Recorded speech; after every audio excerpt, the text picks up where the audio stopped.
উন্নয়নশীল বিশ্বের রাজনীতি কিভাবে চলে? সেই সকল দেশের অধিকাংশ রাজনীতিবিদের চরিত্রই বা কেমন? সত্যি বলিতে, এই সকল প্রশ্নের উত্তর পাওয়া যায় সেই সমাজে প্রচলিত বিভিন্ন কৌতুকের মধ্য দিয়া। যেমন একদা চুরির দায় অভিযুক্ত এক নেতাকে শাস্তিস্বরূপ সমুদ্রের পানিতে ডুবাইয়া মারিবার প্রস্তাব উঠিলে জনগণ হায় হায় করিয়া বলিয়া উঠে, তাহাতে সমুদ্র আইনের শাস্তি হইতে পারে। উপস্থিত অনেকে ইহার কারণ জানিতে চাহিলে ভিড়ের মধ্য হইতে কোনো একজন বলিয়া উঠেন, এই নেতা চোর ছিল, তাহাকে সমুদ্রে চুবাইলে পানি দূষিত হইবে বিধায় পরিবেশ দূষণের দায় বড় অঙ্কের জরিমানা গুনিতে হইতে পারে। আরেকটি গল্প, কোনো একদিন সেই দেশেরই জাতীয় সংসদের গেটের সামনে ভাঙাচোরায় একটি সাইকেলে তালা মারিয়া রাখিতেছিল এক ব্যক্তি, যাহা দেখিয়া নিরাপত্তারক্ষীরা ছুটিয়া আসিয়া ধমকের সুরে লোকটিকে বলিল, ওই ব্যাটা, এইখানে সাইকেল রাখিতেছিস কি বুঝিয়া শুনিয়া? জানিস না, এই পথ দিয়া মন্ত্রী মিনিস্টাররা যাতায়াত করেন? বলা বাহুল্য, লোকটি গালভরা হাসি মুখে জবাব দিয়াছিল, কোনো সমস্যা নাই ভাইজান, সাইকেলে তালা মারিয়া দিয়াছি।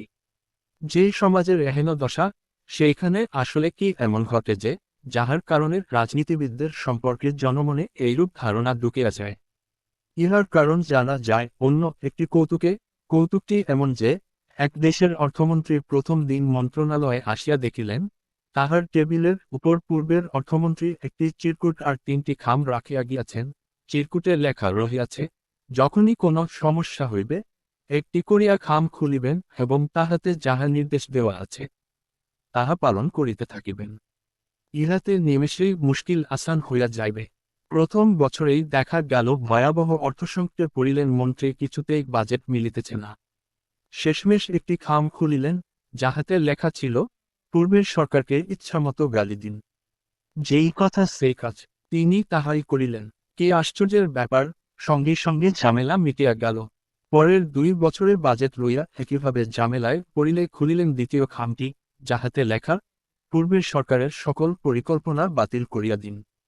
যথারীতি মন্ত্রী তাহাই করিলেন এবং আশ্চর্যজনকভাবে এইবারও তিনি সমস্যা দিব্যি উতরাইয়া গেলেন। এইভাবে তৃতীয় বছরের সংকট যখন আরো ঘনীভূত হইতে থাকিল, সঙ্গে সঙ্গে তিনি 3 নম্বর খামটি খুলিলেন এবং দেখিলেন তাহাতে লেখা, এইবার পদত্যাগ করুন এবং হুবহু 3টি খাম তৈরি করিয়া টেবিলের উপর রাখিয়া বিদায় হন।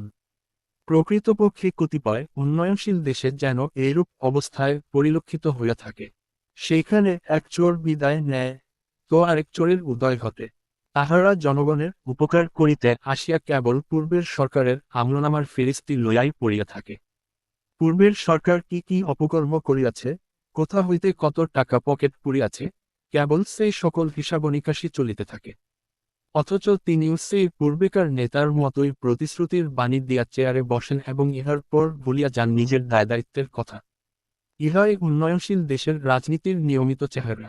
বিভিন্ন উন্নয়নশীল দেশের সরকার বা নেতারা যাহা করেন, যেই ল্যাঙ্গুয়েজে কথা বলেন, তাহা দেখিয়া সন্দেহের অবকাশ থাকে না যে, তাহারাও পূর্বেকার নেতা বা রাজনীতিবিদদেরই পথ ধরিয়া হাঁটিতেছেন। অনুরূপভাবে একসময় যাহাদের বিরুদ্ধে চুরি চামারিসহ বৃহৎ অভিযোগের স্ক্রোপ ছিল, তাহারাও ত্রাতার ভূমিকায় অবতীর্ণ হইতে মরিয়া হইয়া ওঠেন। উন্নয়নশীল বিশ্বের নেতাদের যেন উদ্দেশ্য এবং বিধেয় একই, চুরি। কৌতুকে পাওয়া যায়, এই চিত্র দেখিয়া একবার ধন্দে পড়িয়া যান এক পরিব্রাজক, তাহা হইলে উন্নয়নশীল দেশসমূহ আদতে কে বা কাহারা পরিচালনা করেন এই প্রশ্নের উত্তর খুঁজিতে থাকেন। কোনো কুলকিনারা না পাইয়া শেষ পর্যন্ত ধর্মচর্চায় মনোনিবেশ করা শুরু করেন। সকলেই ইহার কারণ জানিতে চাহিলে তিনি জবাব দেন, ঈশ্বর যদি নাই থাকিবেন, তাহা হইলে ওই দেশটি চালাইতেছে কে?